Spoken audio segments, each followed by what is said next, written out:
It was a spectacle unseen in previous French presidential races.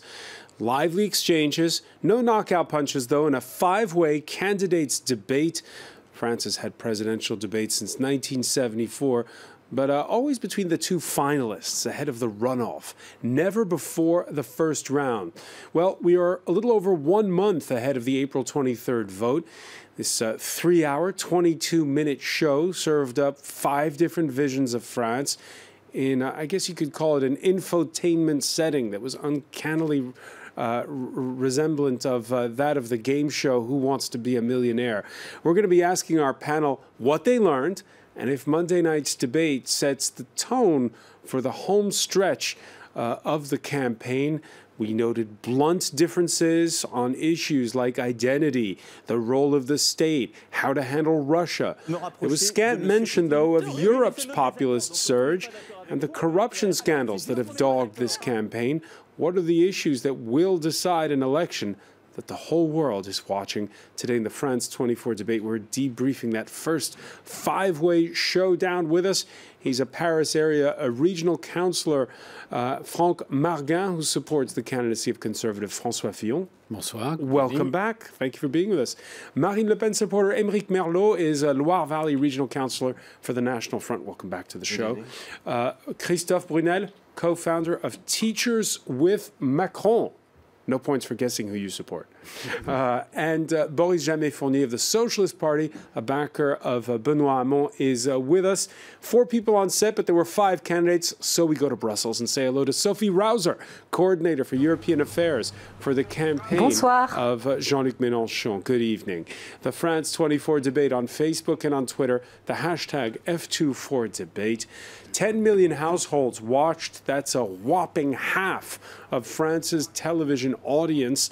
Conservative François Fillon, socialist Benoît Hamon, the far-right's Marine Le Pen, centrist Emmanuel Macron, and Jean-Luc Mélenchon for the communist-backed Parti de Gauche. They went way over, finishing well past midnight. And even though they skimmed over part 3, France's place in the world, they nonetheless laid out their vision, which much of the talk on that score about immigration and about borders. I believe the social and economic situation in our country must lead us to control the flow of immigration on our territory. And today, considering our economic situation, the access to French soil must be as limited as possible, and that's why we need a quota. Today, we must reinforce our borders and have a realistic migration policy, but also fulfill our duty. We deliver 200,000 residency permits each year, but the problem is illegal immigration. We need a policy, negotiated with our European partners, to escort them back to the border efficiently. The proportion of foreigners in France has been stable since the 1930s, and yet every year it's a cause for debate. A debate which instrumentalizes immigration for electoral gains. The truth is that when 200,000 people enter the country, 150,000 also leave. It's time for us to renegotiate our frontiers. But not war, negotiations. I don't want us to be dragged into the wars of the North Americans who go here and there. I will finish by setting fire to the world. Most of the promises that have been made tonight won't be able to be kept for a very simple reason. The European Union shackles us. They tell us what to do, frustrate us, and that every time we try to implement something coherent. Well, as you know, we aren't allowed to do it. Émeric Merlot, but just a point on that, because at the end, in her closing statement, she called for a referendum, but it was unclear. Was it a referendum for leaving the euro or leaving the European Union? Well, she has always said the same thing. That is to say that if she's elected, and I hope she will negotiate with our European partners. So that.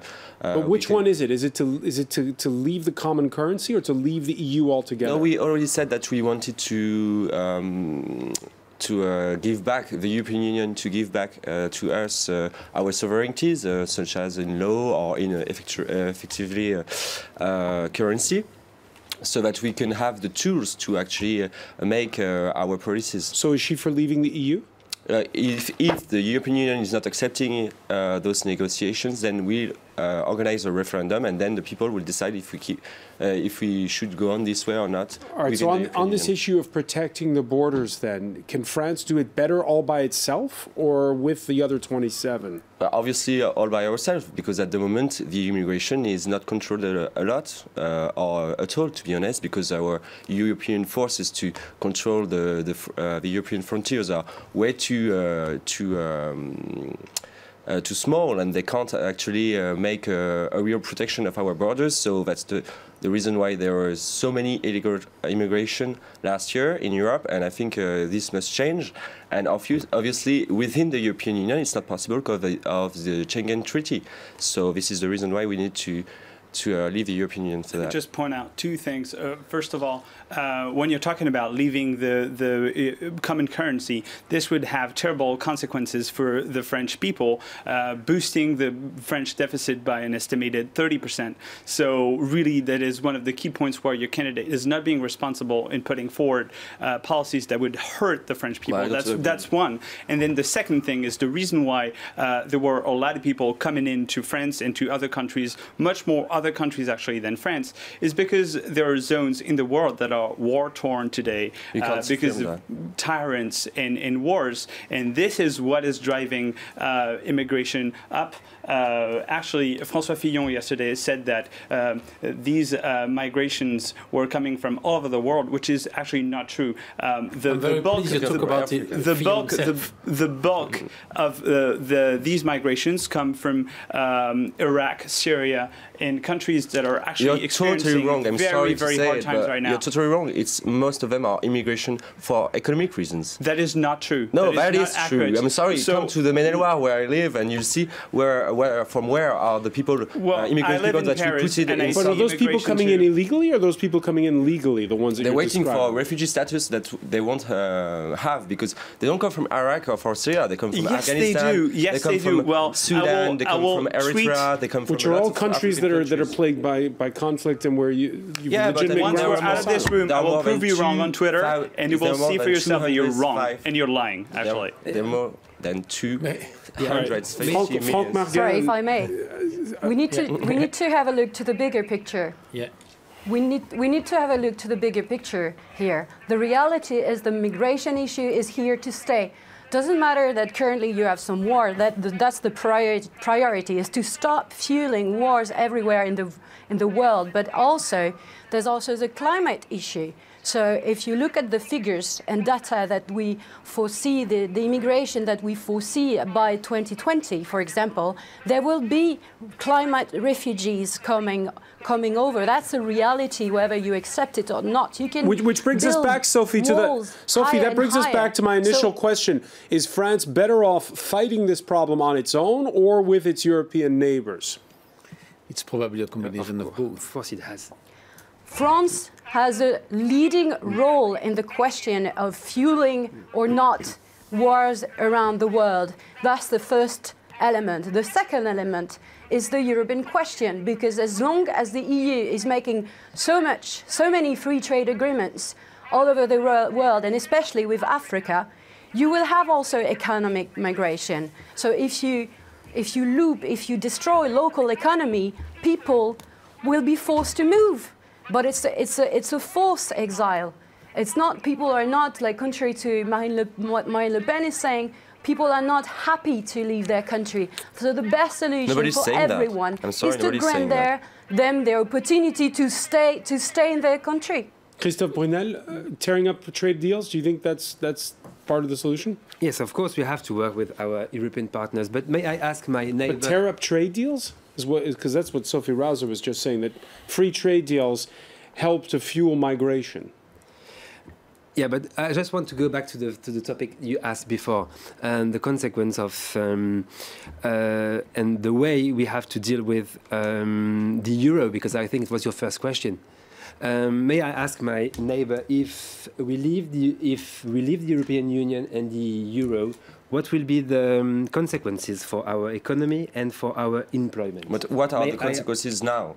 To be honest, there is the highest level of unemployment we almost never had in France. That doesn't mean it wouldn't be worse. It would be worse. It is worse. It would be worse. It will be worse on July because the Greece treaty agreements are not made on the Greek debt, and obviously the negotiations will occur once the presidential elections are done. But there is a huge uncertainty as well on the Eurozone. Franck Marguin, rolling back the free trade agreements, going back to the franc and leaving the euro, is this going to help or hurt France? I believe it's going to hurt, and there is no question of any doubt about that. The idea of having a strong Europe is probably a very good idea, but it doesn't. It's not enough. We need also to have more control on our own immigration policy, and I remind you that Mr. Fillon is proposing some quota, and I believe, you know, the way you will first reassure your population, because our population is fearing, and that's something we have to understand and we have to listen. But all these people who pretend there is no problem with immigration are just not listening what the French population is telling us. That's the first issue. The second issue is between European partners and our own policy, we could manage a better immigration policy. And so there is a possibility of a better having the population we most need, or we would like to have, and not all the people who just want to come.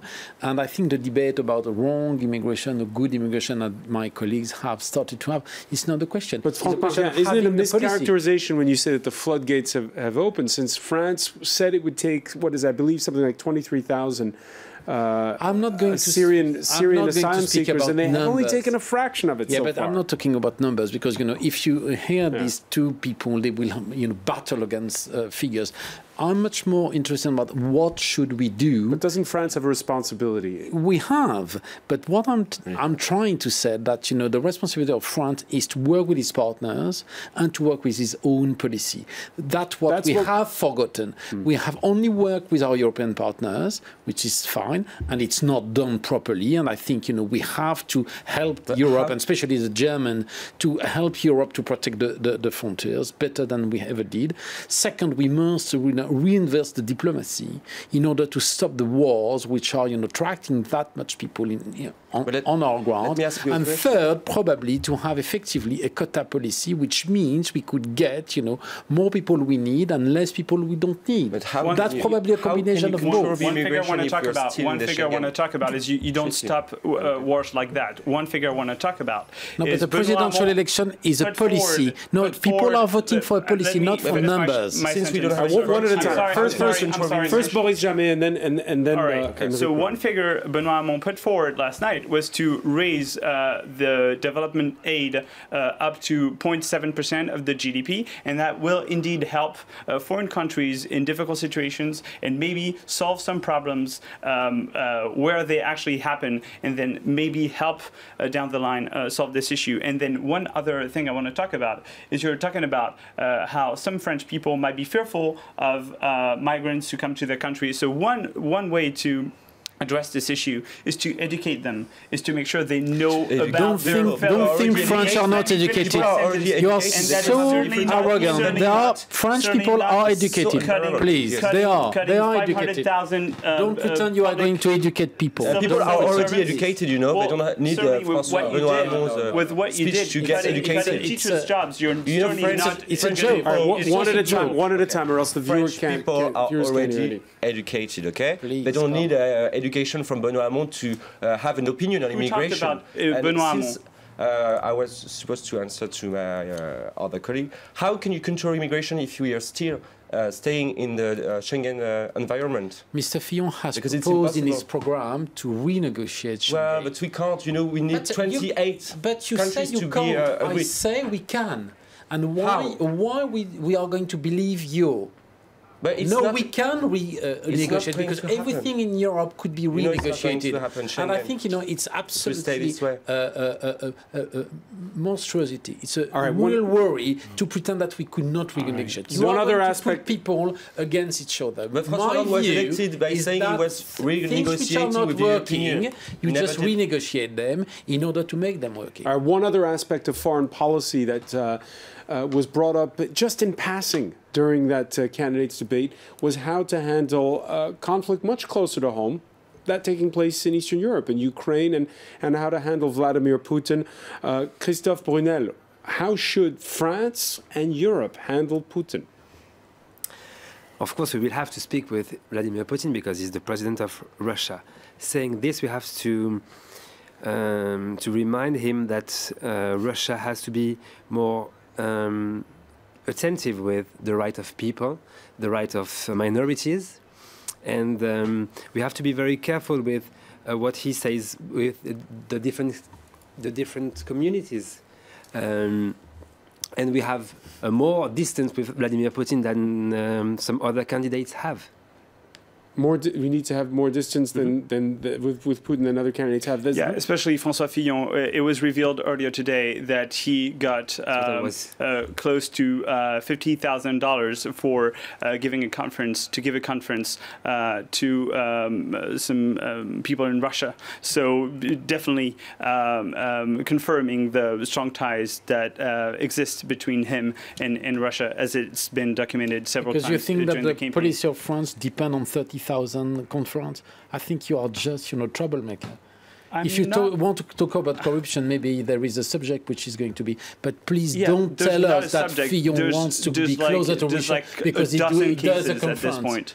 Come on. At this point, there's like a dozen cases. It's very clear that we need to rebalance the diplomacy and to be more independent than the American policy, and that's as clear as that. He has never said that we should be the best friend of the Russians. He said that we should rebalance the borders of Ukraine, which is terribly dangerous. If you look at history and if you look at this issue of interest of past history, Russia has been very close to France and always very close, and there is no reason why we shouldn't talk to the Russian, and there is no reason why we shouldn't, agree on Russia policy. just one of the divides on this in the home stretch of this French presidential election campaign. Ethics another. We'll be talking about it when we come back. You're watching the France 24 debate.